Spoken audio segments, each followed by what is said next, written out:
Just like to thank everybody for coming and just announce this is the Southington Board of Finance meeting. It's before the meeting, and this is a time where the Southington Board of Education will present their operating budget for the 2023-24 year to the Board of Finance. They're the first department, or however you categorize it, to come forward and tell us what's in their budget.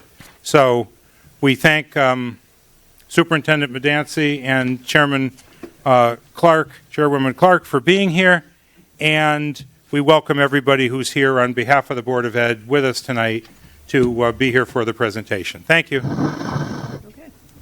Good evening, Chairman Leary, board members, town officials, members of the public. Thank you for the opportunity to present the Board of Education's 2023-2024 budget.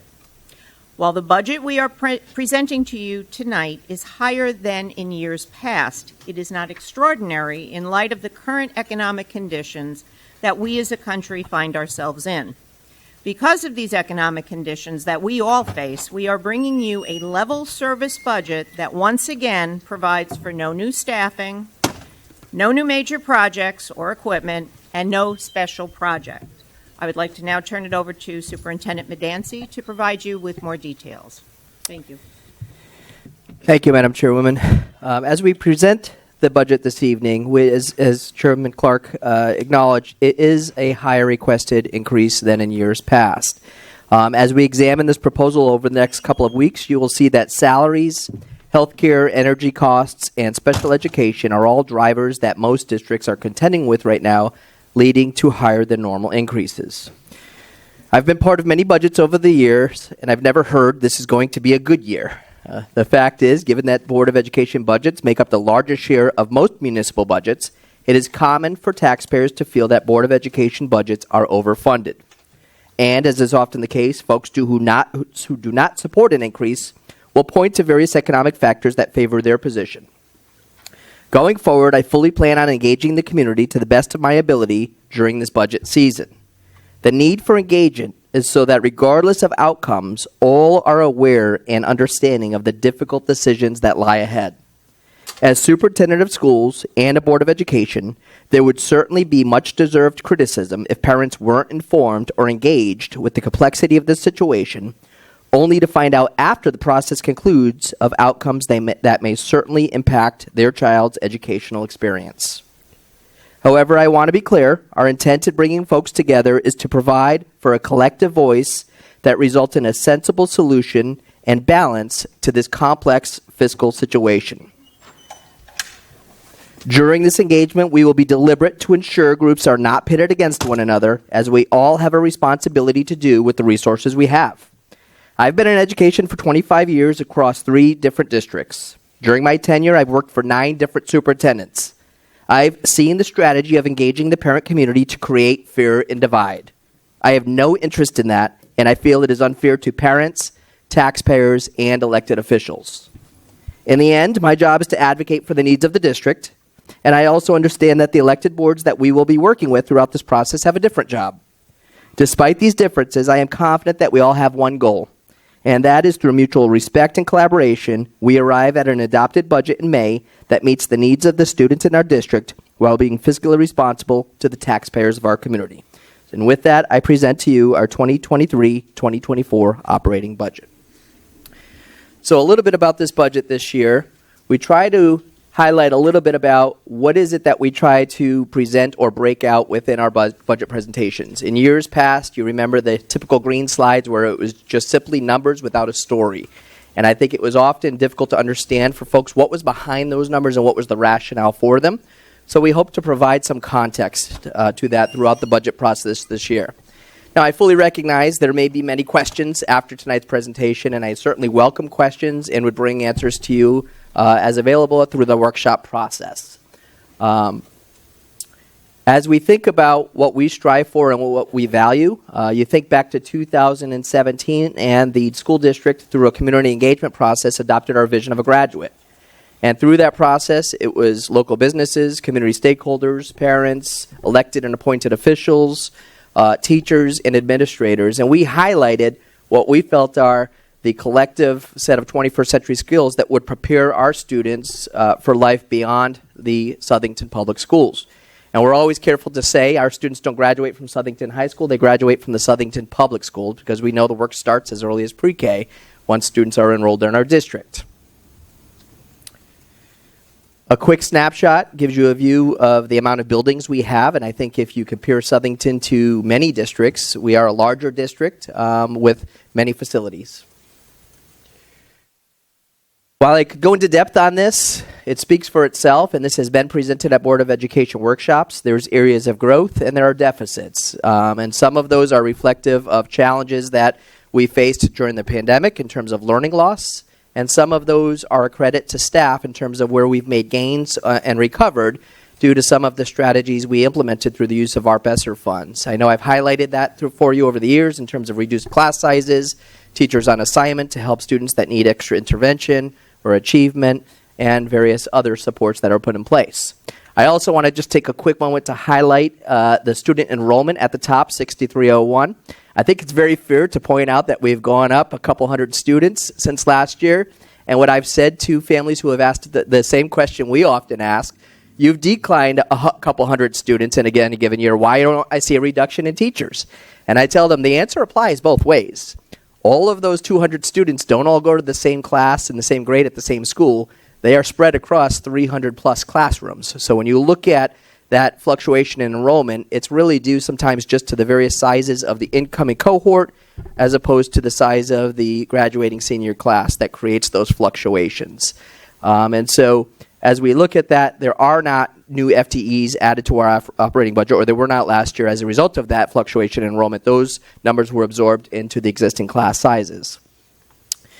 As we take a snapshot of where Southington currently sits relative to our per pupil expenditure, we move on to the budget context. And you can see, and Mr. Leary, I know you often do an analysis at the public hearing that the taxes on a certain level of home would be levied against, if using a property value, it would levy this much of a cost to the taxpayer. So we run a comparison using a $200,000 home, and that's what you would see as the per pupil expenditure related to that. Now, I've heard people in the past say the per pupil expenditure is a tough number to arrive at. State officials say we're not sure it's all that valid, and you hear a lot of different references to that. But the one thing I've highlighted is regardless of whether we agree with whether that's the actual number, 17,102, or whether the formula is a fair formula to use, it is the same formula used regardless of the district to calculate and get to that number. So that number being where it is does tell a story. We also know, as we do comparisons, there is no perfect match to Southington. If you look at the districts that were selected as part of the special education audit, Shelton has one large high school, whereas Wallingford and Milford have two high schools. Could that lead to fluctuations in cost? Potentially. I would highlight Wallingford, just knowing the community a little bit more intimately. They have 1,000 less students, and their operating budget is $10 million higher. If you go on the Board of Education on the EdSite data, it would tell you that it's not costing them $10 million to run a second high school. And so I don't know that we can account for the differences because I think local context matters. Obviously, they have different mill rates, which means different local taxes levied on these communities, which contributes to their portion of the per pupil expenditure. Historical reference, again, using these same four districts, Southington has traditionally lagged behind in terms of our local contribution. So as we talked, and I talked with parents about last week during our parent forum, it's important to understand that there's a local contribution along with a state and federal contribution. Unfortunately, in Connecticut, I would say that I think the state relies too much on the local contribution to fund education, and I think that puts a burden on municipalities and makes them have to face difficult choices each year. I chose these districts because every year when our state assessments are done, these are the Harford County districts that our Board of Education compares us to, not for the sake of demographics or median property wealth or medium household income, but more so because these are the districts that our students are competing against in terms of competition for college entrance and career. The students that are graduating from these same districts are very likely applying to many of the same surrounding institutions. So, of course, we want to be competitive against them, regardless of the fiscal metrics that are involved. Again, a historical context, we see that it is lower traditionally, and I think the challenge that we have is justifying that when we look at the grand list as opposed to these surrounding towns and their per pupil expenditures. Now again, we understand there's local context, so what is the median property wealth and the median household incomes that's involved? That may contribute to the local context for that particular town. It's not going to ever be a perfect comparison.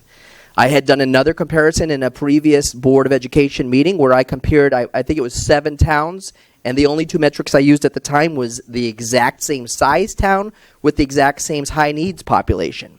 So we were able to run and see some patterns within it, but even there, some of those districts, because they had different demographics, got far more state aid than local aid, so it wasn't a fair comparison to Southington.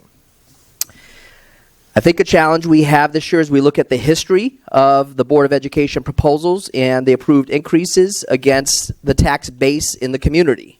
If we know the local contribution is an important component to the operating budget and that never grows, but the cost of operations continues to increase, then services become strangled, which means eliminating special programs, major projects, special equipment, no new staff, and so on. We look at the process that has led us to tonight's number, and we see that tonight we're at the 215 BOE presentation to the Board of Finance. So it's important to understand that this process is iterative, and I meet several times with several different stakeholders and parties throughout to get to the number that we present to you this evening. We start more at the building level. As district administration, we look at both the data points and also requests at the building level that are individual in nature. Then we meet with the central office staff and talk about the district administrative priorities relative to finances and resources. Then we move on and go through the Board of Education workshop process, and then we arrive to you this evening.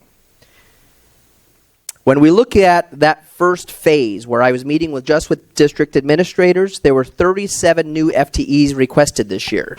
One of the questions that was asked at the parent forum, is that a higher than typical number? And I would say absolutely.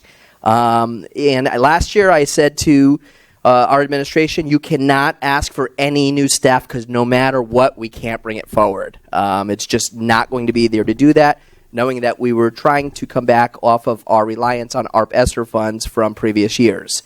After eliminating those requests, I did want to see what the needs were and understand the justifications and rationale. We met a second time and removed all personnel to see what percentage that would bring us to, which was a 10-1-8.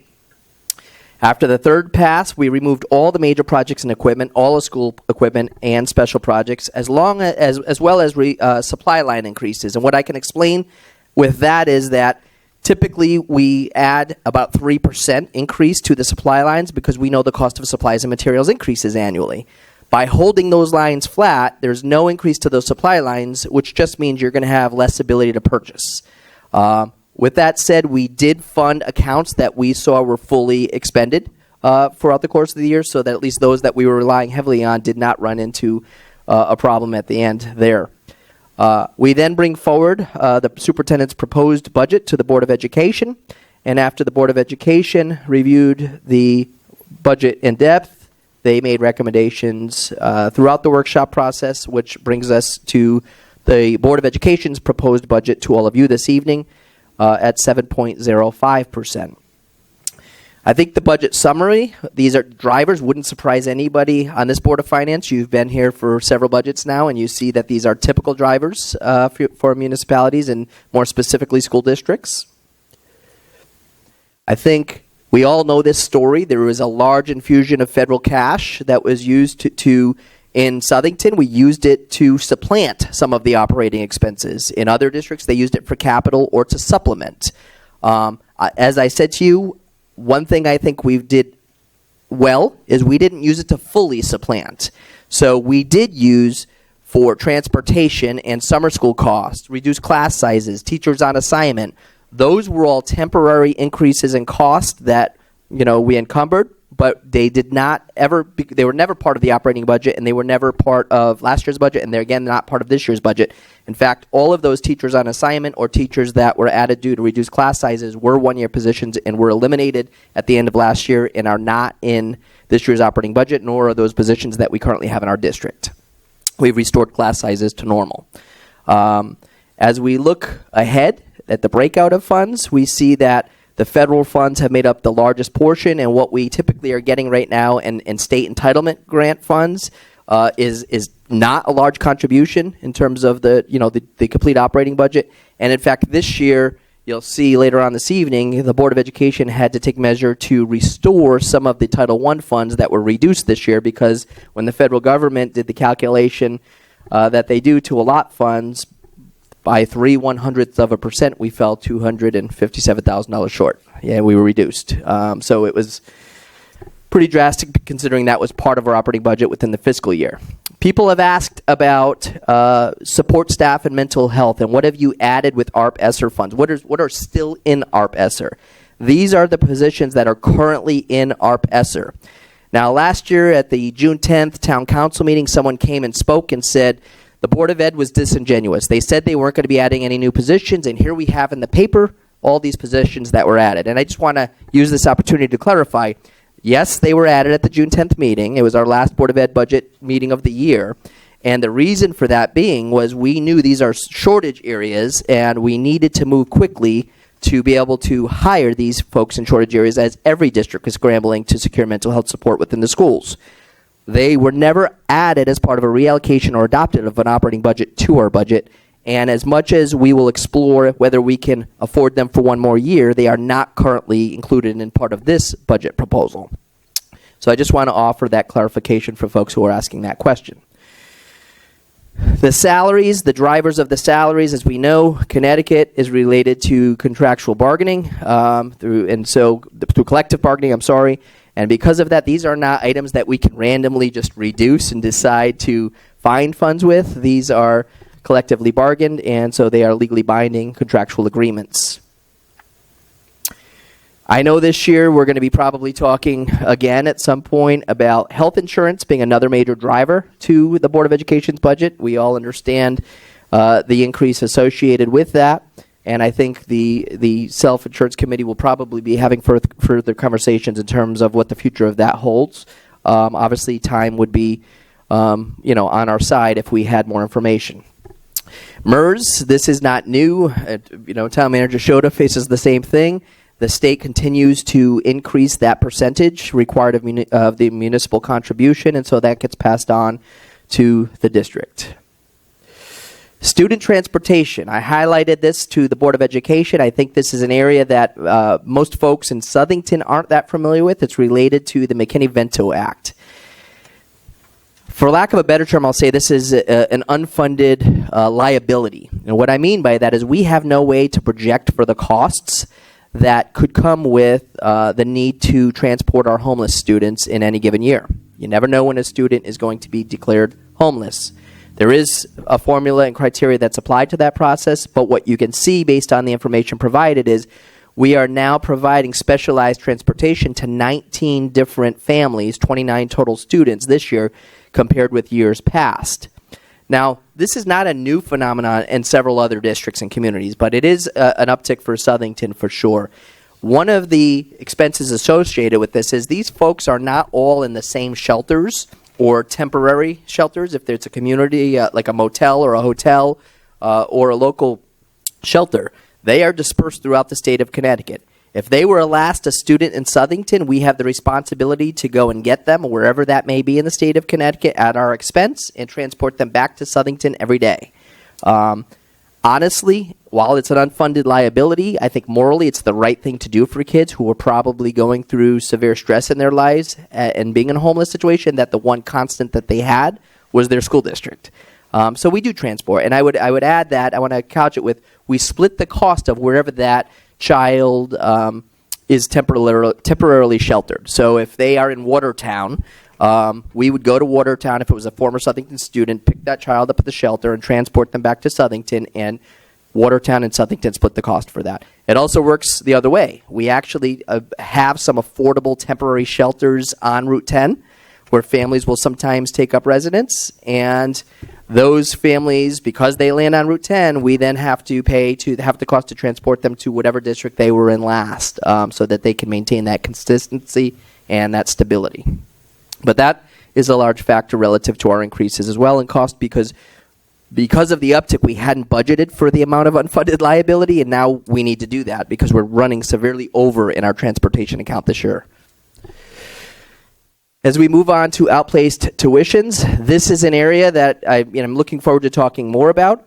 There's a story behind everything, and I think one of the stories that we've talked about in the past couple of years is the influx or the fluctuation in FTEs at the district level. For example, when we talk about outplaced tuition and diagnostic center tuition, that increase is minimal for a district our size, given the cost increases that are passed on to districts. And I would say not only is it savings, but I'm going to be talking about cost avoidance. For example, one program that we started, the SPACE program for our students with autism, had we not started that program, even though we hired 14 applied behavior analysts and special education teachers, the budget wouldn't be $111 million tonight. It'd be closer to $113. So that's what we call cost avoidance. So you can't just look at an increase in FTEs and say, well, you're adding people, so clearly, you must have the money, because what we're doing is using our resources to the best of our ability to try and save the district money as well. Another simple example is the cleaning contract at the high school. We had a cleaning contract underperforming, not delivering the staff because they couldn't find the manpower, and other various issues. We terminate the cleaning contract. We add 8 part-time custodians for second shifts so that we're not paying MERS or health insurance for those folks considering the part-time, but that's a net increase of 4 FTEs. We saved $38,000 by eliminating that contract. So it was an increase in FTEs, but there were savings because of the purchase services that were with it. So I would just be careful with folks that focus on FTEs without knowing the story, similar to my conversations about enrollment. It works both ways. And then I highlight for the community that's here this evening important dates. As I've said in years past, if folks are coming to the reallocation in May to express concerns about increased class sizes or programs or what have you, it's too late. Public input would be necessary for this Board of Finance or for the Town Council throughout the process, because once the council adopts the budget and the mill rate is set, then the Board of Ed has to make the decisions that they have to make based on the resources they have. And so I've encouraged people to attend these meetings. I feel during the Board of Ed, the Board of Finance workshops, you always ask very good questions. Sometimes we need to go back and find that information because it's maybe historical in nature, but I think it's informational in a way that people understand what goes into the budget and people understand what factors you all need to consider when you're deliberating around the Board of Education budget. So with that, I look forward to working with you further. Madam Chairwoman and I discussed the Board of Finance workshop, and Mr. Shota and I had a conversation, and I believe we would be looking to meet with you again on March 7th, if that works with you. Yeah, both days are available, Mr. Chair.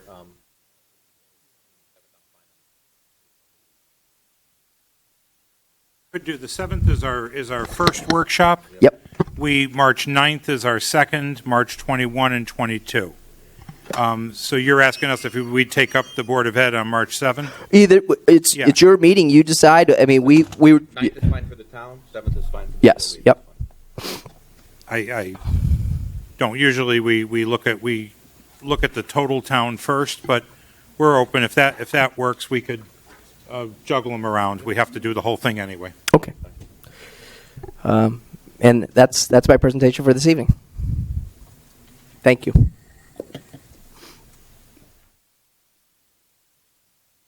Steve, can you talk about, so this is your budget. Can you talk about the Board of Ed special meeting, which additional cuts are made, and that's what we're going to see? Yeah, so our workshops. Yeah, I mean, I know you have an agenda item on it this evening regarding this, and it was really a matter of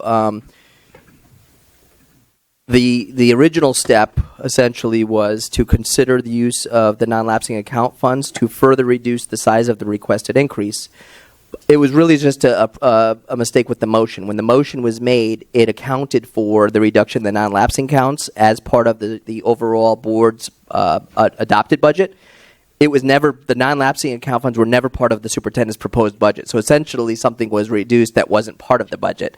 We realized that we actually need to come back to the Board of Finance to talk about the use of those funds. And so those funds essentially were, the budget motion was amended to reflect the amount with only the items that were reduced from the superintendent's proposed budget.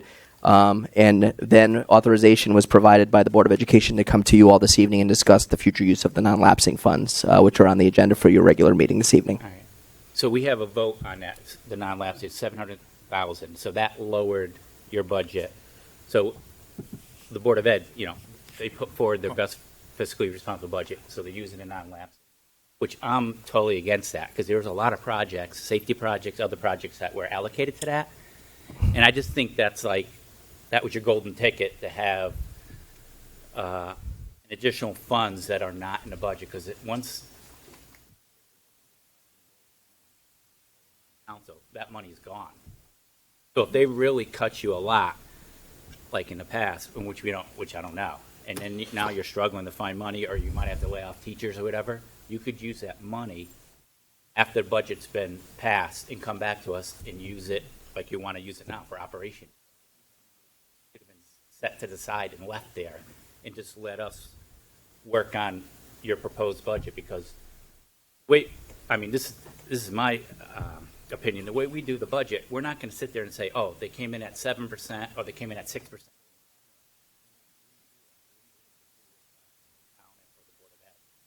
I don't think I think that money left to the side might be helpful. So that's why I don't think we should include it in the budget. I know we're voting on it tonight, so. Yeah, we'll take that up later, but go ahead. No, just a question. Grab the mic. Sorry. Originally, you would have had the non-lapsing account number in your proposed budget, but you took it out because it was non-lapsing and it has to be approved by the Board of Finance. Correct. Right? So you didn't feel right doing that. Okay, fair enough.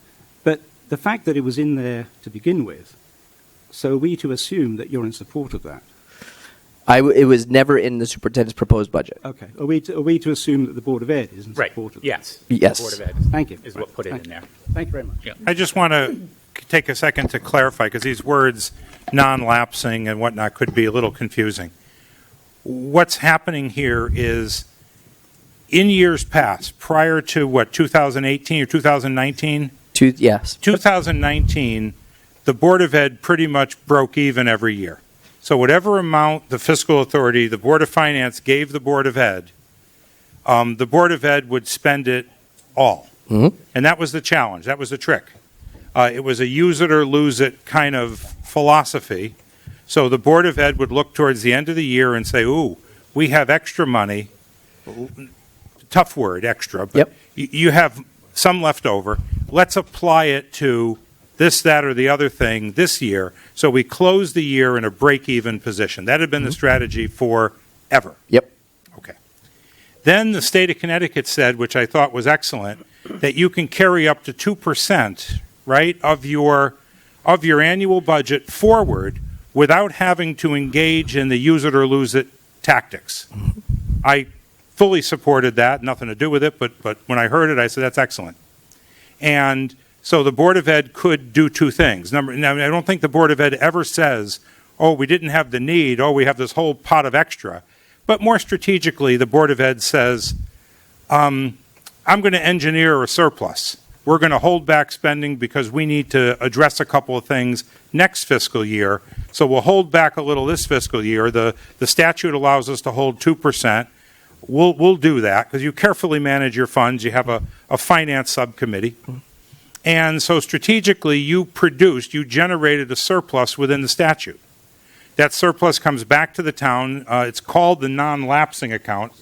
Odd name, but I guess in education, there's so many acronyms and names. When I hear cohort, non-lapsing, you can go on, right? There's probably you can make a T-shirt with all the names of things that are unique to education.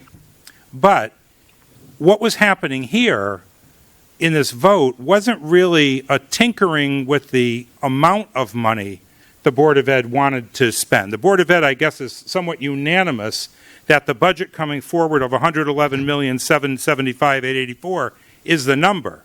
Where the Board of Ed may have had some contention was, should they use some of this non-lapsing, this prior year surplus, to put against that number to thereby lower that number? And we're going to take that up tonight. That's our mission tonight. So the philosophical thing is, when the Board of Ed produces a surplus, it's for the Board of Ed. Nobody can take it and use it on something else. So it's definitely for the Board of Ed. That's clear.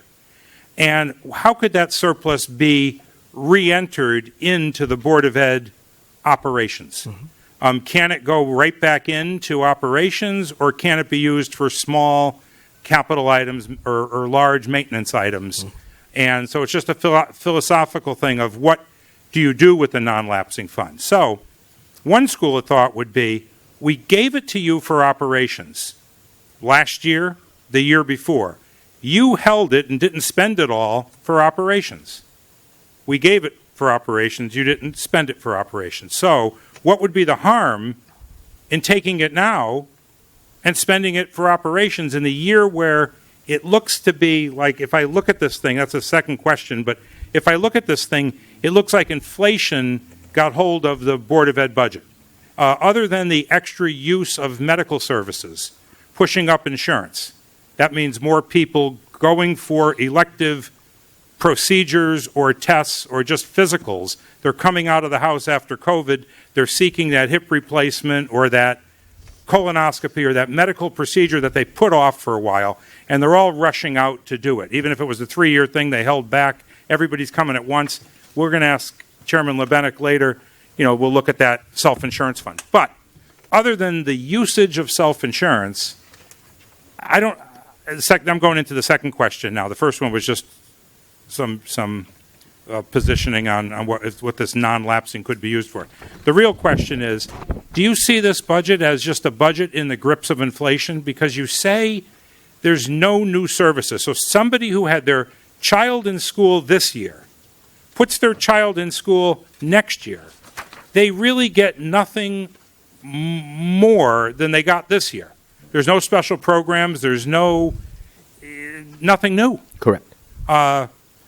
So are we seeing really an effect of inflation on all the little aspects of your budget, the outsourced services, the gas, the busing, the paying the bus driver, whatever it might be, pumping this thing up? Is that? Very fair. Yeah. Because usually, Because any discretionary accounts within the budget are either flat or eliminated completely. Because I look at it and I'd like to feel that, boy, oh boy, we're going to add $7 million more to the budget. Things should improve, but it doesn't help the fields. It doesn't help the big crack in the tennis court. It doesn't make the bleachers anymore. Maybe we do a little bit, right, to keep the program going. But we're really in a pickle, because it seems to me like it's just inflation. Yes. That's all I had. Just to finish the question on the non-lapsing account, after you added some stuff back for safety reasons, right?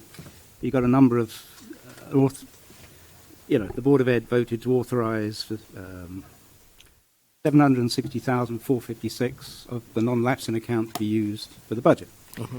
Okay, is that the total amount left in the non-lapsing account? Yes. Yeah, That's at that it. point, That zeroes it out. it's the end of it. Thank Yep. you very much. By the way, one thing which hasn't been talked about, and we're not going to ask questions now, I just want to make a statement that I think you've undersold yourself to a certain extent. You look at some of those school districts you compared yourself with. Actually, what's kind of interesting is what the state calls, I think, account dashboard, the dozen metrics they use, which really go over, not just academics, but go to graduation rate, which you said at 95% there, truancy rate, stuff like that. We're actually doing well on that, and we're doing better than some of our comparison districts who apparently are spending more money than us. So I think you're underselling that. And I think that's something that should be noted. You know, okay, if you think we're spending less money, we're certainly doing a good job. That's not a bad thing to go for. Thank okay? you. So that's all I'd like to. Anyway, I appreciate it, and that's a credit to the administration and the Yes. teachers right now that are doing the work. It's always, it's a question I've asked over the years is how, we don't see it a lot. We see the money, right? When you do any type of contract, there's offer, acceptance, performance, and consideration. Anybody who goes to business school will learn that. When we talk about all this, we're really talking about just the money part. We're talking about the consideration. We never get into the performance. Like, how are the students doing? Are they doing well? Who's left behind? How about the 800 chronically absent? What are we doing for them? How are we doing? Great question. You have all night? No. We're doing really well in some areas, and we're struggling in some areas. I think when we look at our core academic programs, our teachers and our curriculum are performing well. We saw there's a pandemic recovery dashboard that's part of the state dashboard, where it talks about student recovery from the prior to the pandemic relative to academics. But I was just talking to Chairwoman Clark this afternoon. If I ever took the DCF file out of my desk that I receive at the office daily, all the reports from the district, and redacted all the names, it would tell a different story. I used to get one every 3 to 4 days. What does that mean?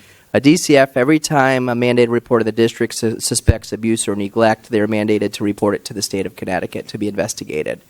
So these are students that are just talking about potential trauma in their lives. And these are your people reporting These are, it? yes, yep. Okay. And so all of them are funneled back to me. And we are now getting 2 to 3 a day. I have a folder with several hundred, and what our kids are going through are real. In addition to that, we know our youngest students, our preschool students, didn't get the early childhood experiences of many kids their age that were developmental in nature. So we have kids that are coming into school with real challenges getting adjusted socially and emotionally. And so we have kids in crisis. We're calling 211 regularly. We have students at the high school, whether it's truancy or school avoidance, that are, making threats of suicide or harm, where we're, again, using mobile crisis and risk assessments and behavioral consults. And that's the part of, you don't see that in the core academic program in the results, but it's real. If you asked any teacher out there, are kids acting different today than they did pre-pandemic, they would say yes.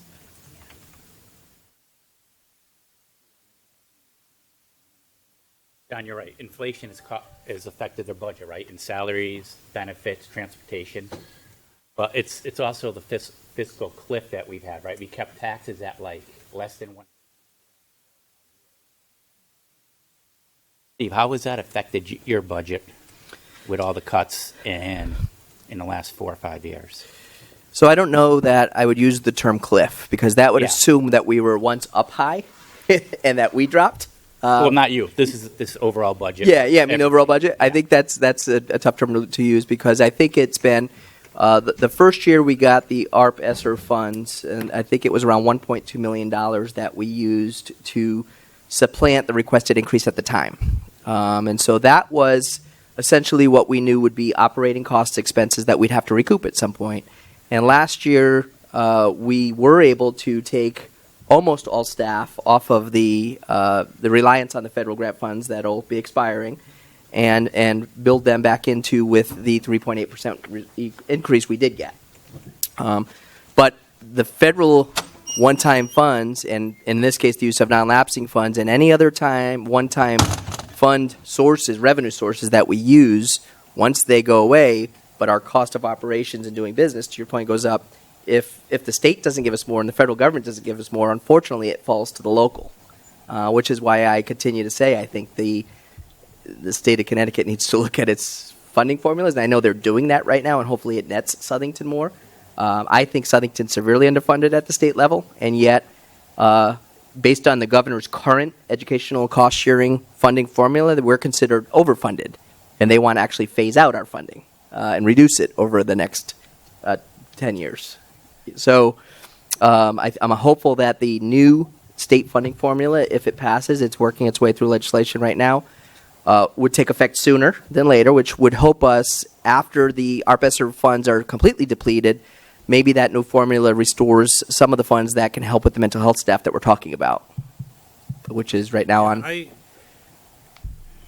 appreciate that. The word fiscal cliff, if you look it up, really has nothing to do with our town. It's a more of a national term, and anybody could Google it. The thing I just dispute in the assertion is we've funded last year's budget. We funded the budget year before, so we don't have necessarily. It's not a case. So let me just simplify it. If I am living my life, and let's say I make $100,000 a year, and my parents were giving me 20. So I'm living off of 120, 120, 120. And then my parents say, I'm not going to give you 20 anymore. We can't do it. And now I'm living off of 100. I say, oh, crap, what happened? I'm down 20. That would be akin to this term we're using called fiscal cliff, like something was there and now it's not. We've always funded this budget. Last year it was about $105 million. We funded it. This year the ask is for $112 million. We're going to discuss funding it, but whatever number we come to, we're going to fund it. So I think all along we have funded every single budget to the level we've decided to fund it, whether it's town council, board of finance, or whatever. So we don't have this gap like somebody else was funding it. Now, oops, they're gone, and we're left holding the bag. We've always funded it.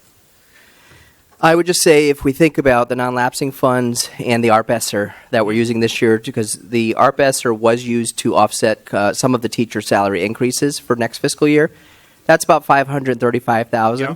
If we use non-lapsing for $765,000, we start next year at a negative $1.2 million before we take into account any associated increase with the operating budget.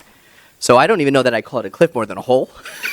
Yeah, it's a fund we'd all have to make up Yes. before the year gets blessed and approved. Yep. And sure, if the state pulls back, we have, just like with our TAR grants or road improvements, the state does what they do, we have to react, decide what level of services we want. So Yeah. I just don't want to leave an impression with everybody that there was something and the something disappeared. There are little grants that shift, but we've always funded, the people of Southington have always funded our budget. And we've done a great job. We funded our budget. We have a healthy rainy day fund. We have a good bond rating. We're in good shape. But the budget increase coming before us is a pretty significant one. I attribute it, the majority of it, to inflation. I mean, you're seeing it in surrounding districts. It's not unique to Southington if you've been following Because I'm it. seeing it in groceries. Yeah, I'm seeing it in yeah, gas. yeah. I'm seeing it in home heating. Yeah. We're seeing it in everything. I just took a trip overseas for work. I exceeded the daily limit for meals. Yep. And I went in a regular place. I'm seeing it everywhere. And they're talking now about adjusting the policy because the price of things went up. Yeah, the only thing I would say is yes, and I think last year in terms of funding, it was certainly helpful. Yeah. We do continue to ask for less and do not look to innovate because we know we have to come in lean to be funded at a level that maintains level services. You know, would we like an elementary world language program eventually? Absolutely. Would we like to introduce coding and computer science in the middle schools? Absolutely. So yes, we're funding it, but we're just continuing to stay status quo. I know people have said, well, then take your existing staff and reallocate them. Be inventive. The existing staff are staff that are maintaining class sizes and complying with legal requirements related to special ed. There aren't a lot of other staff sitting around waiting to be reassigned somewhere. So it's one of those types of things that I think this fiscal storm we're all in this together. This isn't unique to Southington, but I would hope that down the road we can start to look ahead and innovate a little bit. So when we talk about that vision of a graduate and we talk about global citizenship, we might have more bilingual kids graduating from Southington schools that are going to go to whatever country you went to last week and speak a second language. Right? Would be wonderful. And the people in that country, the Netherlands, actually, when they go to school, they have to take 2 languages and become proficient in them. Yeah. I don't want to derail this meeting. No, I'm I sorry, want yeah. everybody else to Yeah. speak. But I do believe if we ever, to address your other thing, we're the lowest paid Yeah. school, whatever. If we ever want to address a plan, like a longer-term plan for the community to increase educational spending, it would have to be done with increase the output. I don't want to dump more money in for the same exact performance, for 800 kids not showing up and whatnot. But if we ever go forward and say, if you put an extra, not the regular budget increase, but if you put an extra $1 million into our district, we're going to give you this as an output. If you put an extra $2 million into our district above the budget, we're going to give you this as an output. That would be like when we talk about the parks. We dump money into them, we get a pool. We dump more money, we get a playscape. But here in education, if we ever want to entertain that, that's a whole nother conversation. This is just the same old, same old. Yep. Here's my annual budget, please fund it. Yep. But if we ever really want to get to a new place, it has to be not only the money, but also how is the output going to get better? So a prime example of that, and I'll end here because I don't want to Yeah. hold your meeting. And that's not for My children's home district, where they attend, they present 2 budgets every year, an annual operating budget and a strategic operating plan. So if they want to fund the strategic plan, it's this number. If they want to fund the operating budget, it's this number. And some years they can, and some years they can't. And then obviously things that are within that strategic plan get pushed out because you can't always do everything that you want to do. I think there is some sense of a cliff, but from another point of view, you have the same amount of staff proposed for next year, right? Which is 1,092 this year, or is it less? Yeah, no, it's 192 is a number that we used last year at the budget workshops, Right. and that's a number that I would not lean into because I wanted to account for all of our staff, including the operating budget and the grant staff, because once the grant changed, you need to know who's not in your staff anymore. Okay. And so I'm coming to you with a workshop with an updated enrollment over the last 4 years because at the Committee of the Cheers, Chairman Larry had said we'd be looking for your pre-pandemic numbers against your post-pandemic numbers, but I also want to do a comparison of last year to this year. Well, roughly, what do you think the staff is at the moment? Or 11 what staff will be proposed? 1150.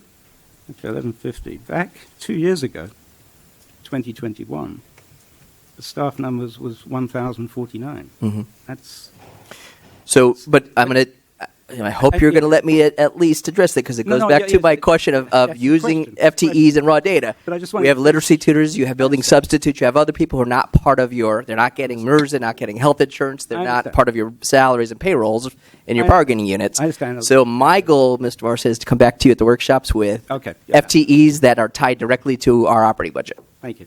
Yeah. Because that, to me, is... It's a discrepancy. Yeah. Right, because you've got one number 2 years ago, and we've got a much bigger number Yeah. now. And I understand that because we went through it last year, with the fact, especially a lot of the paraeducators and stuff. But I would like to, I would absolutely. go down Yep. that. Okay, thank you very much. Yeah, we'll open up our same question grid because I think it works. Yep. Unless you have objection. No? If it works for you. Works for us very well, That yeah. way it helps the town council who may or may not be here. It helps everybody because people may have redundant questions. But again, I never want to tell anybody, and I can't really, that that's the only way they can communicate. Any member of the board wants to, pick up the phone, have a phone call, or that's fine, that's their duty. But I do think the question grid is helpful to all of us because sometimes one question just benefits us all. Yep. So thank you, look forward to seeing you, look forward to starting the grid, thank you, Thank you. and we'll Very move much. forward. Thank you. Thanks, Steve. Appreciate it. We'll just take a 2-minute break and get on with our regular meeting. Okay, I'd like to call this meeting to order, Town of Southington Board of Finance meeting. Today is February 15th, 2023. It is 7:25. We're going to begin our Board of Finance meeting, and we begin with the Pledge of Allegiance.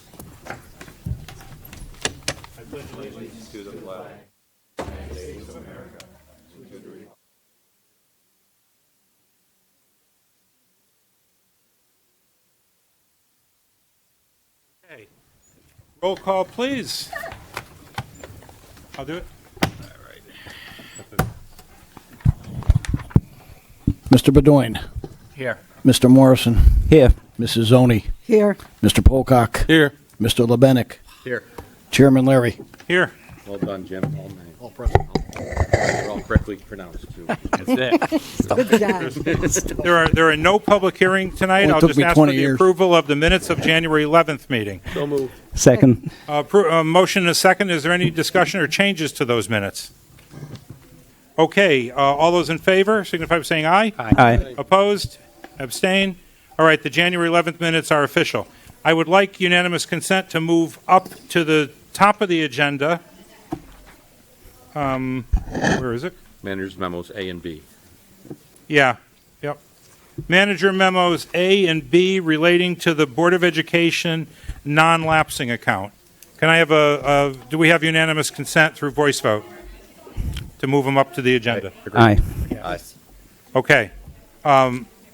So that'll be the next item on the agenda. So we take up managers memos A and B. A and B relate to two different years. We just had the discuss. We'll have it under this meeting as well. The Board of Education, according to state statute, can carry forward up to 2% of their operating budget each year if they choose, either strategically or if they didn't spend it all, whether they chose to or it just worked out that way, they can carry it forward. And when they carry it forward, it goes into a special account called a non-lapsing account. And when they need to take the money back out, they have to come to the fiscal authority, which is why it's on our agenda. So, what managers memo A and B say? The first one is an appropriation for $237,354 for various listed projects from the 2020 year. The next part is $251,430 from the 2021 fiscal year, reduction to the Title I fiscal year 2022-2023, and then just put them all together. Manager memo B is an appropriation of $503,594 from the Board of Ed non-lapsing 2021 to offset. Oh, maybe we'll do them separately. Yeah, do it separately. We'll do A. Let's Yeah, take up do A, Yep. which is one's a reduction to Title I and one is for various discussed and listed projects. Can we have a motion to adopt Manager Memo A? I'll make a motion to approve management memo A. Second. Motion is second. Is there any further discussion on A? Just have a question on Yeah. so there's on the various technology infrastructure renovations. Are you able to provide details on what? Yes. Okay, thanks. So that project originally was $222,530. It was reduced down to $122,530,000, and it is part of a 5-year technology annual plan, if you will, that we revisit. And it's to replace switches throughout the district, access points, VM host replacements, battery backups, and it was, that's the items that were in the book. Okay. You'll find it on page 51 of your book.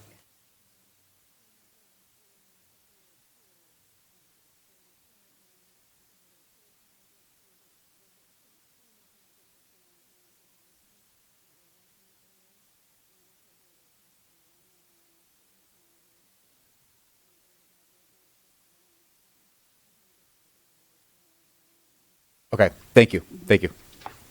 Is there any more discussion on Manager Memo A? Seeking a motion to approve? You have a motion to approve in a second, but you need a roll call. Oh, did I have a motion to approve in a second? Okay, then let's do a roll call vote. Mr. Morrison, Aye. Mrs. Zoni, Aye. Mr. Bodwin, Yes. Mr. Pocock, Yes. Mr. Lebenik, Yes. Chairman Larry. Yes. Carries 6-0. Now, the second one is an appropriation in two parts on Manager Memo B, is an appropriation for $503,594 from the Board of Ed non-lapsing from the 2021 year, so the surplus from the 2021 year, used to offset the 23-24 budget request. The second piece of that is an appropriation of $256,862 from the Board of Ed non-lapsing 2022 surplus to offset the 2023-2024 budget request. So both of these, this is the use of the non-lapsing account, the use of prior year surplus to put it towards the upcoming budget expense request. Can I have a motion to approve? Motion to approve. Do we have a second? I'll second. All right, we have a motion and a second. Now we can go into discussion, but first I want to ask, do you, as superintendent, see an issue? Is this to you, seem to be the right maneuver? I mean, does it work? Does it help? Is it the right thing to do? My Board of Education approved me to come forward and request this authorization. Okay. Okay. So, John, I talked about this earlier, but Yeah. two things. One, a lot of the projects are safety concerns, so that's one thing you're taking. How much of them? Do we know? Let's sort this out so we Okay. don't do anything. How much of this? So this. Let's back up a little because we're in discussion here. So this $750,000. Some of it was to go in addition to the budget we just talked about, the $111 million budget. In addition to that, some of this was to go towards some safety things. Correct. How much are we talking about? So the Board of Education deliberated at that special meeting, and that's Yep. where some of the funding from the original meeting was actually restored. And so the projects that were approved by the Board of Education that you just, in Memo A, approved, that were identified as safety-related, was the worn flooring VCT tile at the high school locations, the PCB monitoring at JFK and JED, the air testing for radio, and replacement of two-way radios. There were some other items that were discussed that evening. And I can go through what we talked about. There was conversation around replacement of exterior aluminum doors in the cafeteria. Some people were worried about the hardware and whether they could be whether they'd be secure upon closing. When we investigated further, while the doors are older and the hardware does often need repaired, the real reason for that request was because of the weather. The gases in the window had gone. Okay. So it was fogged. So, you could argue for it to be a safety concern or not. Repair, replacement of walkways, ramps, and sidewalks. That's annual maintenance we do to Yep. prevent safety, and concerns. The high school visitor system upgrade. We had worked with the police department and talked about hardening of the entryway at the high school. Now, are you outlining the whole Just the safety. 750,000-ish? Just the safety Yeah, stuff. but is that, That's It's included. it's That's part, included right? in there, but is no. These are What percent these would is that? these would go. These yes. would go, yeah, Yeah. these would disappear right. in favor of using the surplus towards the budget. Yes. Correct. But how much are we talking about going here? Are we talking about 100,000? Are we talking about, I could tell you that right now. Can you have don't you have the exterior door? I just back? want to know how big it is in size compared to the 750,000. Yeah, we could tell you right now. So We're what saying I 80 would- grand? I think the easiest way to explain is the way the the way the superintendent's budget came to the Board of Ed, we would have had the only unallocated balance in all the non-lapsing accounts would have been $320,270. That includes some safety items, also projects, some equipment for the various schools that were requested as part of the superintendent's initial meetings with the administrators. So in my calculation, we are requesting the 760.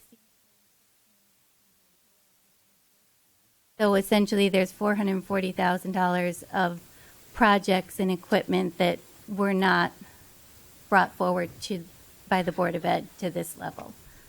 And we do have a full listing. I Okay. can But provide these are to you. projects not brought forward, but contemplated. Correct. Okay. They're safety related? There's a Some are safety, some are equipment and materials, and some are projects. All the safety ones in the amendments that failed in the special meeting, is that a complete tabulation of all the safety ones? Yes. That comes to about $80,000. Okay, thank you. Is that what you have, Steve? I have a whole sheet here, so I'd have to just do a quick add of it, but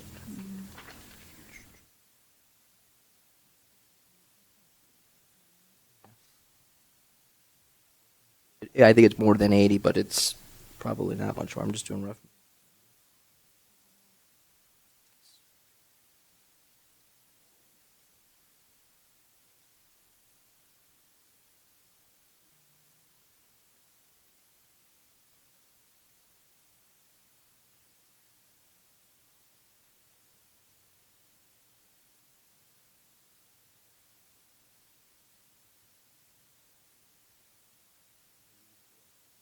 Yeah, I mean, Manage- 79,000 change. Good job. I did that in my head too, so I don't know if I'm that close, but it seems about right. But, yeah, right.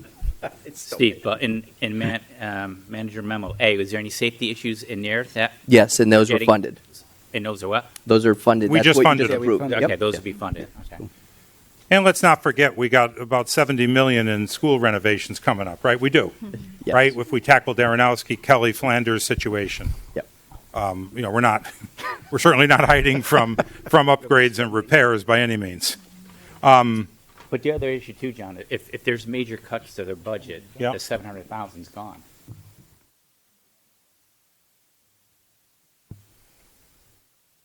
If there's cuts like in prior years where we cut and then the town council cut, got overcut, the budget got cut a lot. I was saying, if this money's held, this money's gone for one, but if it's held as a non-lapsing still, they can still have that money they could use if they have to, like, instead of like laying off teachers or whatever, they can use that 700,000 for operation at that time. Like they would come to us after the budget was signed off. and- So you're almost making a case that we table this one. Yeah, We hold the We hold it the just in case. 750,000, that's what I, and then If this gets put into their budget and then the budget is cut, it's gone. right. If we leave it there, and if it it's doesn't still get put there. into the budget's cut, and we put it in, we're still in the same place. But if No, it's still, because- because it's non-lapsing, it's still there. See, I don't, no, I well. don't follow that. It depends how you decide. If the budget's going to get cut, regardless of if it comes in at 7% or 6%, Okay. that money will be helpful, right? Because we're not going to make our decision. We don't work that way. Like, oh, the budget came in at 7%. Yeah. It came at 6%. Now we got to cut more because it's at 6, it's at 7 and not 6. We don't do that. I'm just saying, if we come up with a decision, and then you also got the town council, if they decide to cut more, and now these guys are basically like underfunded almost. There's a lot of There's yeah. that money on the non-lapsing that available just in case, but Kevin, it won't be available yeah. once it's in a budget. I see the point. There's a lot of like what if scenarios. Yes, but I'm just A lot trying of to what play if, it safe but- because we know the budget's high this year, and we know there's gonna We be do. cuts. And I'm thinking I'm going to support the use of it, and this is the reason. Because we gave it for operations. We gave it for operations in 2021. We gave it for operations in 2022. Yep. It was for operations. True. It didn't get used for operations. There's no judgment in that comment. It just didn't get used either strategically, consciously. It did not get used for operations. So, why not give it back now for operations? Usually in the past, we would always hold it for capital. We'd say when we're giving it back, we have to give it back for capital, but I've had a little change of heart on it because we gave it originally for operations. So if I And we're gave still you doing it. if I gave you $100 to go out to dinner and you went out to dinner and you got a good deal and you ate for 80, you had a great meal, you still got 20, and you say I want to go out to dinner again, and I say no, you got to use that to wash the car. We gave it for operations, so And just and we're assessing still- it, I'm thinking, why don't we just give it back for operations? Because here's in a why. year when operations are so high. Here's why. Yeah. They still can do for operations, but they can come to us after the budget, because if the budget's cut, if there's a lot of cuts to the budget, that money that we just gave for operations is going to be cut, right? But if the budget's cut and they still have that money on the side as non-lapsing, they can come back to us and use it for operations. It will be there instead of gone. But Kevin, it's exactly the same. What No, you it said- isn't. No, it isn't. No, it It isn't. is. It is. No, because is. if we It's were going to be say- used for operations in No, either it's scenario. not the same, because if they put it in the budget say for example, I'm just going to throw this out there. We decided to give them 4%. Well, if they come in at 7% or 6%, we're still giving 4%. So we're cutting, it's just going to look like we cut more from them, right? But they're still only getting 4%. If they put that in the budget and we give them 4%, that money's gone. But if they don't put it in the budget and we give them 4%, that money's still there as a lapsing account. But it's all really contingent on whether the budget gets cut. So the budget right now is for a 7% increase, $7 million increase. Right? $7 million, 7%. Yep. That's agreed. Nobody's contesting that. That's the ask. There's a specific number, but high level, 7%, $7 million increase over last year. So number one, the budget's never going to get cut. It's always going to go up. The question is, how far up is it going to go? It's going to go up 7 million, 7%, or it's going to go up something less. We'll take that up. And we're somewhat in agreement here, I think, that we would use that money, we'd be okay with using it for operations, right? It's just the timing of when. Right, Kevin? You're saying, you're I'm okay saying- with using it for operations? Yes. With a different timing? Right. Not tonight, Right. at a Right. different time. Right, So we're all exactly. off of the case of it's only used for capital. We've all moved off of that position. I already have it as a safeguard just in case the cuts are bigger than they should be. And I'm just basing that on prior history. I'm not saying they're going to be this year, but Yeah, we don't know. I've been on this board a number of years, and I know how the cuts have affected the Board of Ed. So I'm just thinking ahead. That's all. Well, they're not cuts, Kevin. What are they then? Cuts in the Reductions request of to the budget. request You for know work, the yes. word. You want to change words? Go ahead. Yes, I would like That'll make you happy. Okay, thank you. It's whether or not you take it now and give it to them, and saying you could have it right now, or you could say, well, let's wait a little bit, see what comes out in the wash here. Take it when you really need it, instead of saying you need it right now. Do you need it right now, today? You need it right now, today, spend it today. Yes, we do, because in the final analysis... You're not the answer to that one, to Mr. No. Morrison. Do you need it right now, Mr. David Nancy? You're the one who is the one who asking for it. Well, I mean, I guess, Mr. Bedancy, you're not any way hiding from the fact that you kind of need $7 million increase Yeah, but to that's run your for next operation. year. That's not today. And how you get there, you're not overly concerned. You just like to get the $7 million to be able to fund your operations going into next year, right? Correct. And the method to fund them, But I think to the point, given the history of the reductions, by asking for that money now, we're getting that money now. If the reductions are happening further, then I may not get to the $7 million, and then Right. that may impact other parts. it's all a matter of the scenarios by which you get as close as you can to the $7 million. Yeah. And I we mean- don't know that now. We don't know what this board's going to do. We don't know what town council will do with the recommendation of this board. Those are unknowns. But our job here is to put together the most proper recommendation we can. I mean, I don't like when a recommendation from the Board of Finance goes to town council, no conditions are known after that, which would change it, and it changes. Because I feel like, the recommendations of this board should carry through unless there were conditions subsequent. Something changed with self-insurance, something changed that was unknown to us at the time we made our decision. Then I'm 100% in favor. Question? And good point, John. That's exactly why I was looking at this, because the town council has cut the last couple of years. So The last year, okay. yeah. I'm just trying to. Hey, Mr. Pocock. Is there a problem if we table this tonight? I mean, a month is not going to make a difference. First of really all, what this you're thing asking. kind of got dumped Yeah. out here on me. Yeah. That's number one.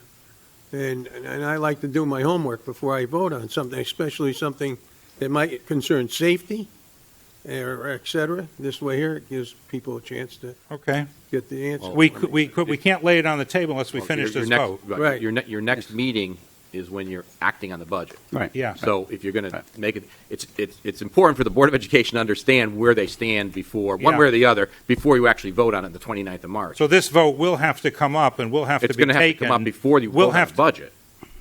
Or at that meeting, in the earlier part of that meeting, Okay. right? That's where it has to Well- come. Yeah. So, We'll have more discussions and more information by then. yeah, but But as Mr. Pocock said, we just got this information, too. if we do it now, though, I don't understand this view of the budget process. If we know, and the town council knows, and everybody knows, we have $760,000 that the Board of Ed already has asked us to approve for a certain thing, for the operations money for it. Number one, I think we should follow what the Board of Ed is asking us to do, because in the final analysis, it's not going to make a difference. We all know that money is there, and we will act accordingly on it. We will have it in our heads. Oh, there's 760 grand hanging out there. It won't disappear from our deliberations, like I think you think it will, Kevin. We know it's there. Ergo, we will base any decisions we made on that premise. So let's get it put to bed tonight. Take it out of the budget. Do what the Board of Ed is asking us, and have done with it.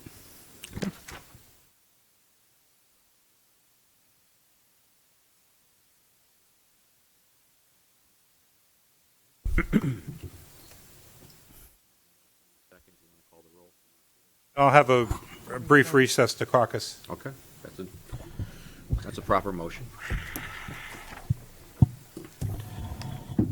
Here, my office. Okay, after a brief caucus, we're back at 8 o'clock, and we have a motion and a second on Manager Memo B, which is the use of the non-lapsing funds from 2021 and 22 to offset the current year Board of Education budget, the 23-24 budget. We have a motion and a second, and Mr. Chair, I'd like to make a motion to table. we have a motion to table. I'll second. We have a motion to table. We have a second. Not debatable. Yeah, it's not debatable. All those in favor, we'll do a roll call vote. Mrs. Zoni, Aye. Mr. Beaudoin, Yes. Mr. Morrison, No. Mr. Pocock, Yes. Mr. Oh, well, Lebenik, me. Mr. Yes. Lebenik, Chairman Larry. Yes.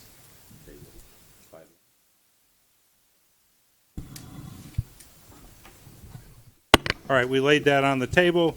We move on. Back to the top of the agenda. Let's try and go quickly. Thank you, Board of Ed. Thank you. Thank you for being here. And we'll look forward to sending the grid back and forth, getting the questions out. Okay. Let's try and go quickly here if we can, if everybody's okay. I don't want to hold anybody up, but if we can move, we'll move. Very quickly, revenues and expenses versus... We'll take care of it. Very quickly, revenues and expenses versus budget. Yes, sent that out, Mr. Chairman. Okay. And I had a PC problem, so just high level. oh, I'm sorry, I didn't hear you. High say level, that. big picture. That's okay. Oh, this is I don't need it. Just Your packet's right there. Package right here. I just got a problem with the Zix thing.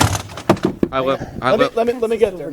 Okay, thank you. John, Yeah. take this. Thank you, No, Mr. just Chairman. high level. It's okay. You could scroll through. That's the whole thing. Very, I can- very briefly, you've got the big ticket items and where they stand as of 1/31. Looks like most of those items, just taking a bird's eye, we're in pretty good shape.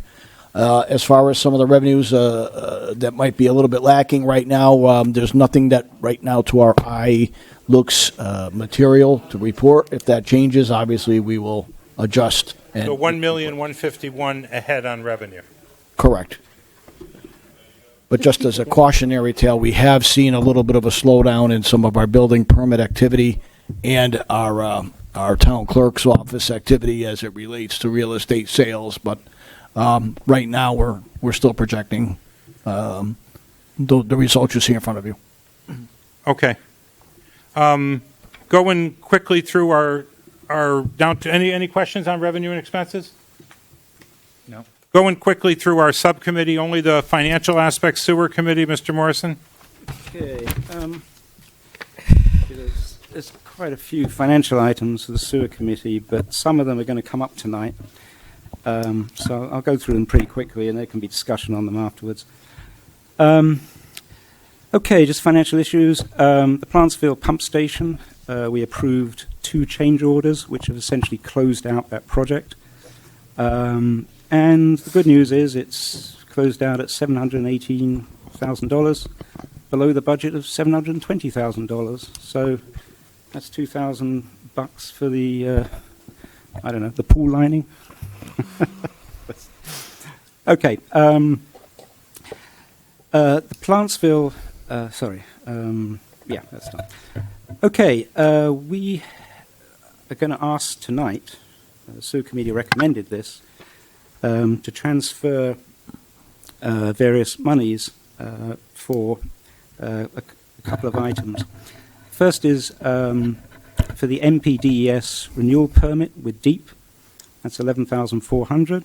We want to ask Time Bond to do that for us or to help us with it. By the way, that's the National Pollution Discharge Elimination System, for those who are interested.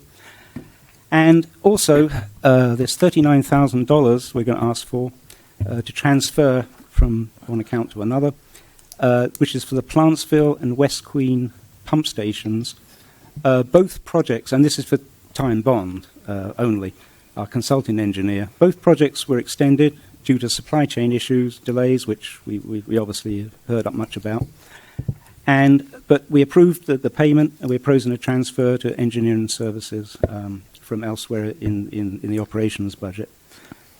And finally, there's three more issues which are going to come from, let's see, what we got. The $10,350 from the we're going to ask to transfer from the sewer maintenance account to cover a shortfall in the on-call account.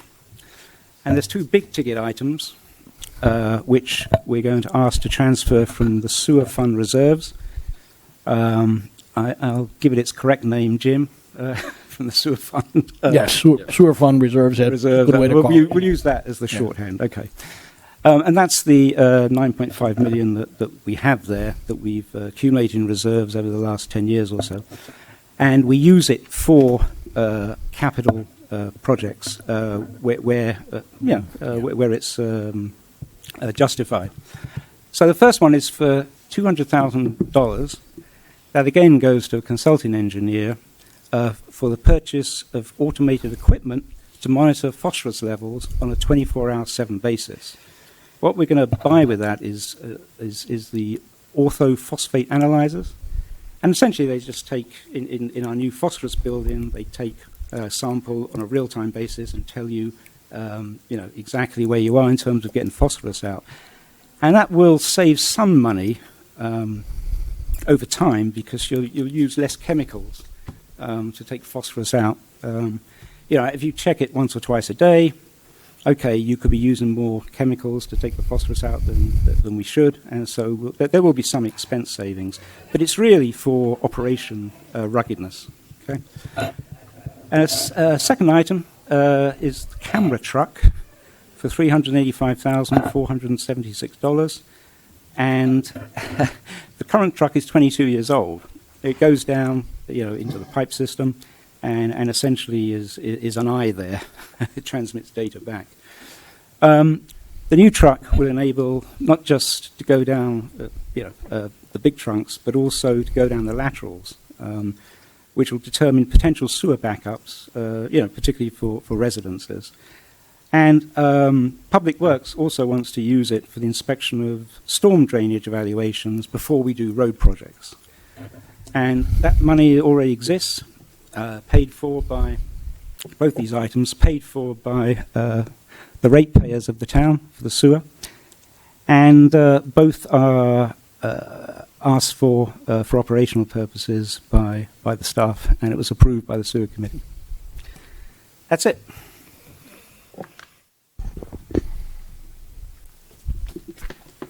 Okay. Questions? No questions? Public Works, Mrs. Oni, Mr. Pocock?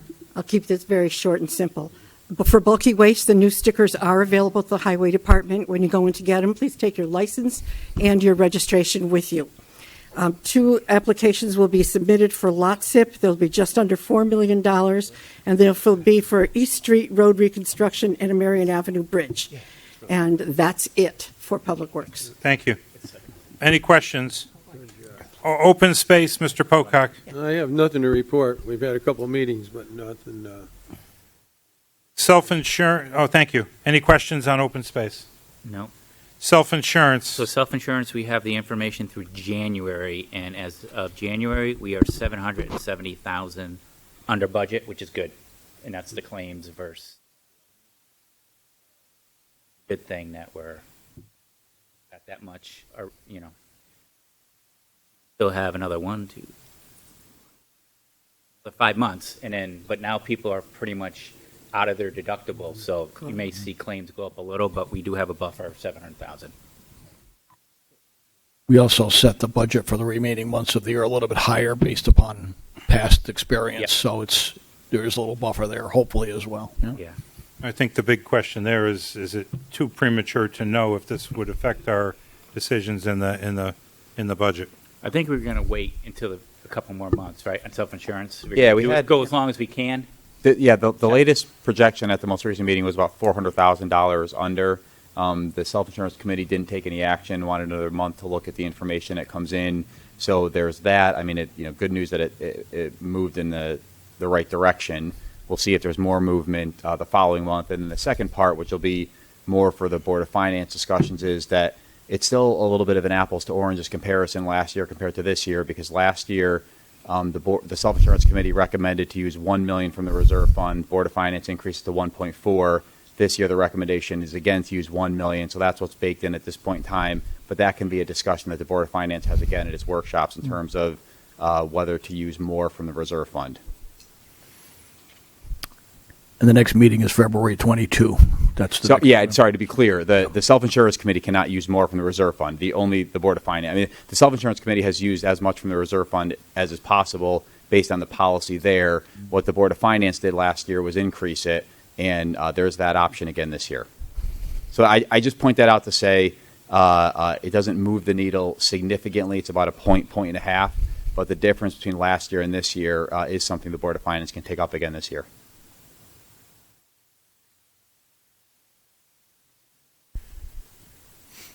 Any questions? Thank you. Anything on economic strike? Yeah. Obviously, most of the things discussed at the economic strike don't have a direct financial impact. But the last meeting had some actually interesting things that would bode well for us financially in the future, hopefully. Because obviously, over the last 10, 20 years, we've been trying to keep the taxes and mill rate low so we can attract businesses and we can grow the grand list and we can afford better spending. And that strategy, I believe, is still in place. But among those items that will lead, hopefully, to revenue for us downstream, Mary Ellen Edwards reported on, and various projects like she usually does, but there's three that are really interesting. One's they're looking at plans for a 24,000 medical building for West Street, a 29,000 square foot industrial building for Merrion Waterbury Road, which gives us the highest amount of taxes, obviously, and a 74,000 square foot building on East Summer Street. So significant projects, and hopefully they all come to fruition. And two other items. The first is there's a IITA available, Industrial Infrastructure Improvement Tax Abatement, which would abate 100% the cost of a road for industrial areas. We were trying to work with a local developer last year on something similar for a road. Unfortunately, we only had a few weeks to get it done. The developer had a couple of things he had to fix before we could work with him. But that developer is back talking about a road in a different way with using the tax abatement. So we suggested that our corporate counsel and our business development director, Luke, get together, structure a 10-year tax abatement plan, and show, and there was two developers there, by the way, and show developers what exactly the details will be of such an investment. And I hope I'm not taking any, anything from the town council that also has got to look at this stuff. So we went ahead and approved that.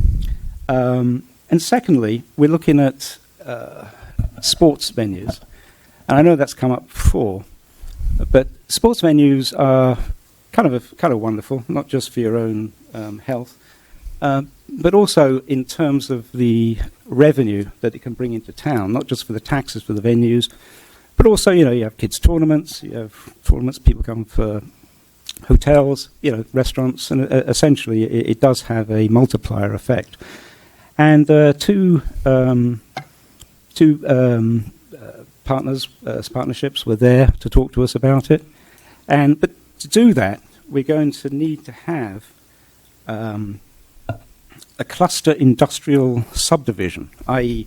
something that has private roads and has buildings that are kind of closer to each other than really they should be. And if any of you if any of you have been to Farmington or Oakwood in Glastonbury, you'll understand how that works, where you've got these buildings. They're fairly big.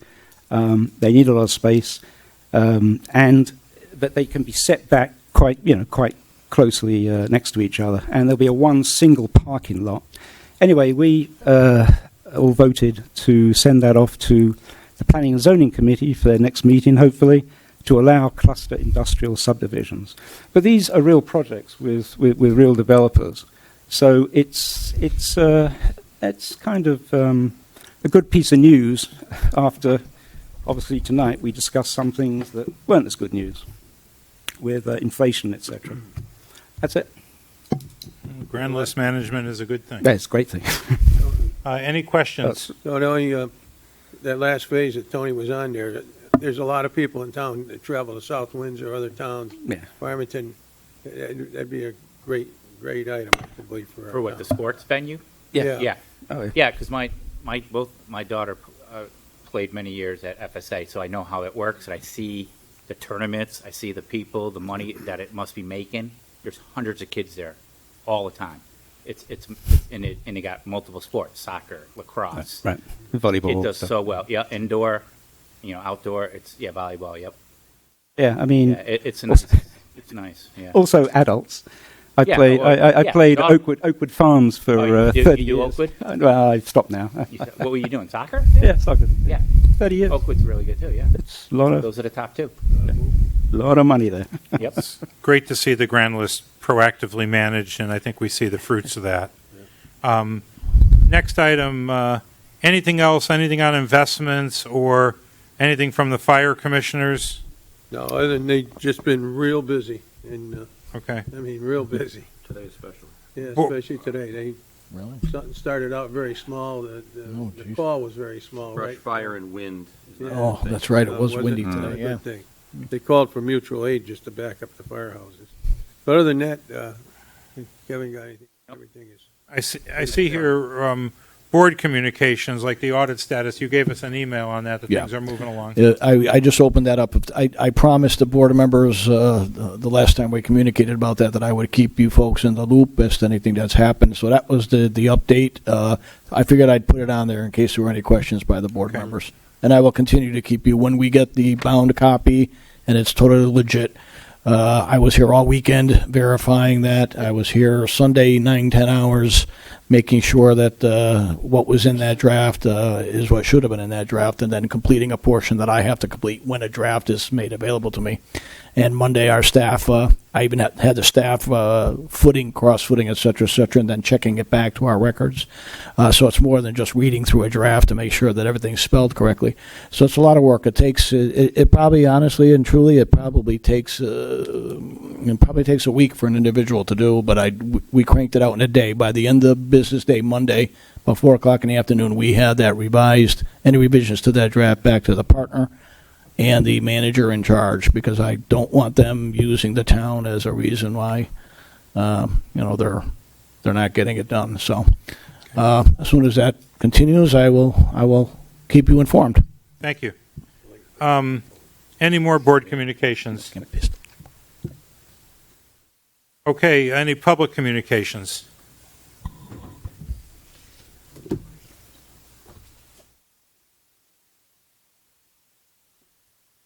Susan Zabahansky, 28 Working Street. There's a couple of things I want to address. We keep talking about inflation when it comes to the Board of Education budget and for the town budgets. The ask in Southington is higher than any other town that I've checked around our local surroundings as far as the asks. Southington's asking over 7% increase compared to Avon, 3.71. Trumbull, which is a school that the Board of Ed used as a comparison, 4.98. Farmington, 2.99. Bristol, 2.9. Plainville, 5%. Glastonbury, 3.24. Inflation is the same everywhere.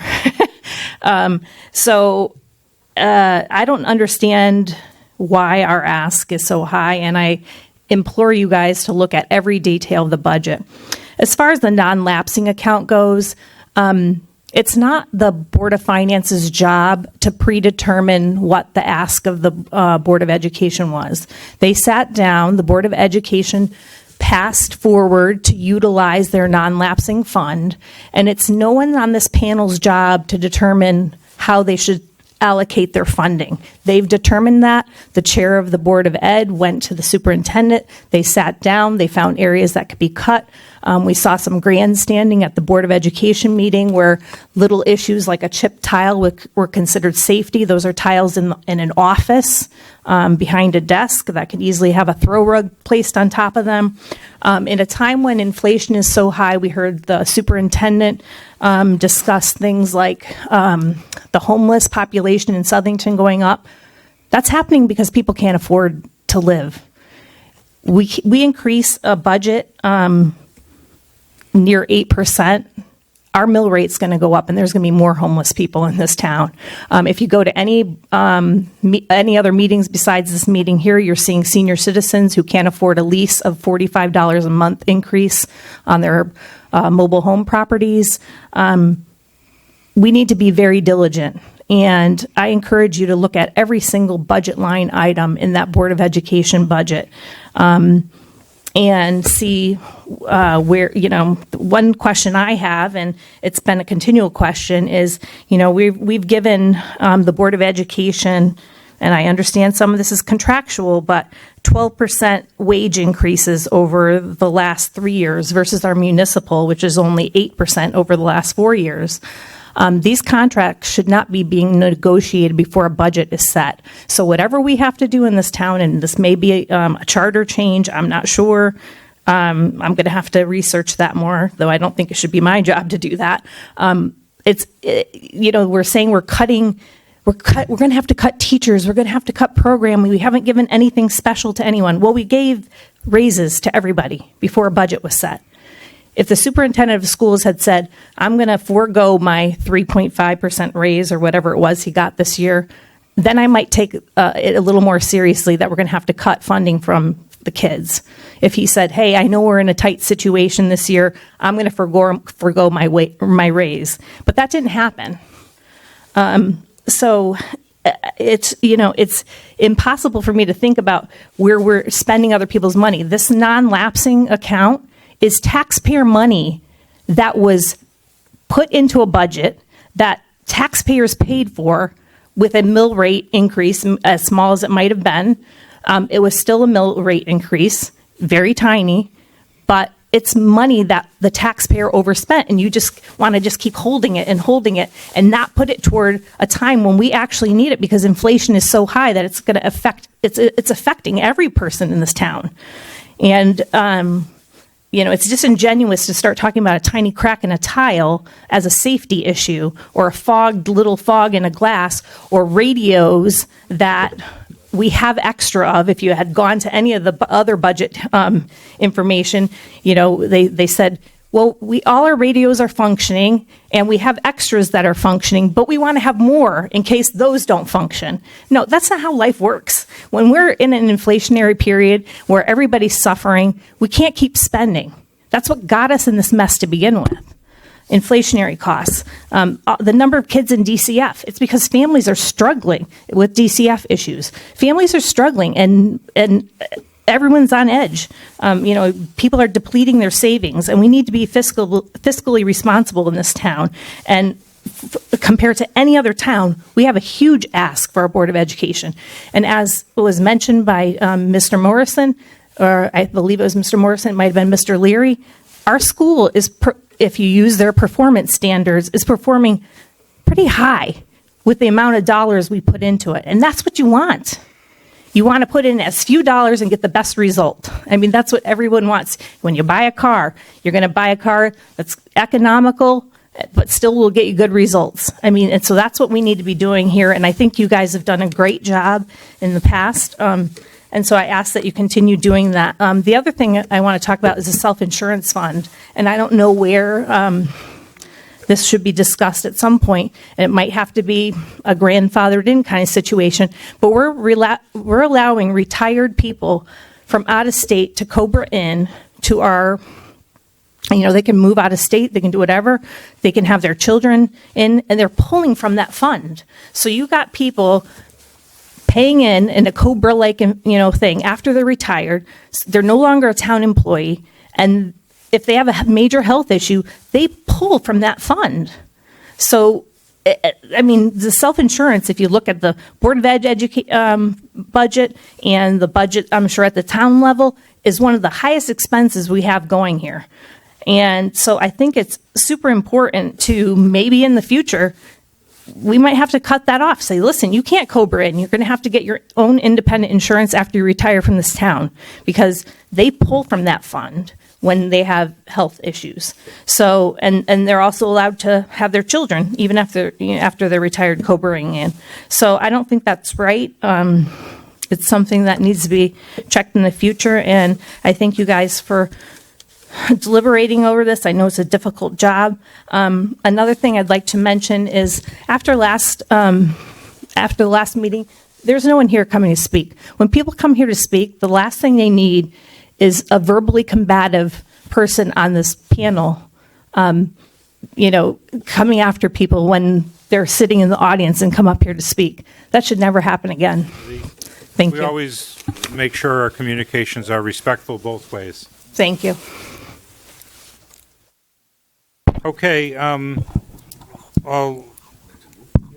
me just flip over to the consent agenda. I'm going to see if I could take all the consent agenda items as proposed.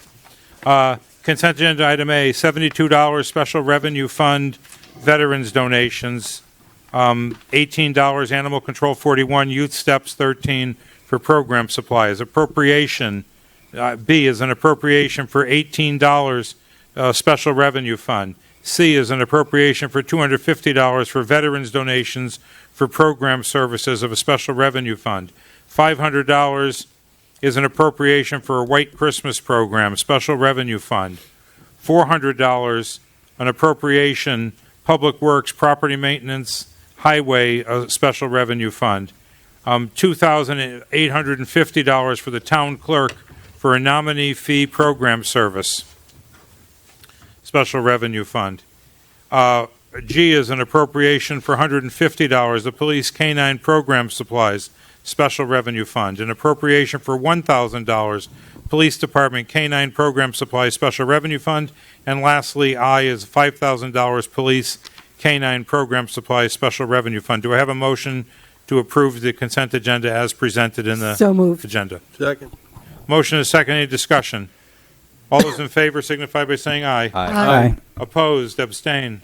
All the consent agenda items A through I pass 6-0. Manager memo C in two parts. Transfer $85,500 to police overtime and transfer $40,000 in the police department to overtime. So moved. Second. Motion is second. Any discussion? All those in favor signify by saying aye. Aye. Opposed, abstain? Ayes have it, 6-0. D is a transfer, $35,900 central dispatch overtime. You have a motion? So moved. Second. Motion is second. Any discussion? All those in favor? Aye. Opposed, abstain? D carries 6-0. E is an appropriation in two components. $200,000 for the sewer fund for the orthophosphate analyzers, and $385,476 the sewer fund for vehicle replacements. So moved. Second. Motion is second. We heard discussion during the briefing on the sewer committee. Is there any more discussion? Just one point. This is coming from the reserves because the other two items aren't. Yeah. Just to let you know that it's money we've already got. Okay. In essence. Motion? We have motion and a second. All those in favor? Aye. Opposed? Motion carries 6-0. Okay. Now we come into a group of transfers. Transfer 1,500, planning and zoning advertising. So moved. Second. Motion second, any discussion? All those in favor signify by saying aye. Aye.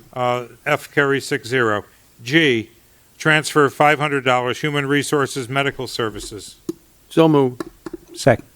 Motion is second, any discussion? All those in favor signify by saying aye. Aye. H, transfers $3,000, library for dues and conferences and travel. So moved. Second. Motion is second, any discussion? All those in favor? Aye. Aye. Opposed, abstained, motion carries 6-0. I is a transfer 4,000, building department overtime. So moved. Second. Motion is second, any discussion? All those in favor signify by saying aye. Aye. Motion carries 6-0. Transfer 1,000, this is in multiple parts. It's transfer $1,000 highway parks for contracted services, transfer $15,000 highway parks for building maintenance, transfer $1,320 highway parks for radio system lease, transfer $10,000 highway parks overtime. So moved. Second. Motion is second, any discussion? All those in favor signify by saying aye. Aye. Abstain? All in favor? Okay, it's 6-0 for J. Next one is K, transfer of $10,350 to sewer fund on-call pay. So moved. Second. Second. Motion is second. Any discussion? All those in favor signify by saying aye. Aye. Opposed? Abstain? Motion carries 6-0. L, transfer $50,400 sewer fund engineering fees. Motion to approve. Second. Motion is second. Any discussion? All those in favor signify by saying aye. Aye. Opposed? Abstain? No. That carries 6-0. And the last one, M, is a transfer of $5,000 in the police department building maintenance. So moved. Second. Motion second. Any discussion? All those in favor? Aye. Abstain. Next one, manager's year-to-date transfers, no vote required, informative purposes only. All right, There's no item before you. there's nothing there. I just leave that as a placeholder, just so Oh, it's, okay. or else I'm going to forget to put it on the agenda when there is one. Okay, a motion to adjourn. So moved. Second. Motion is second. All in favor? Aye. 6-0 to adjourn at 8:33.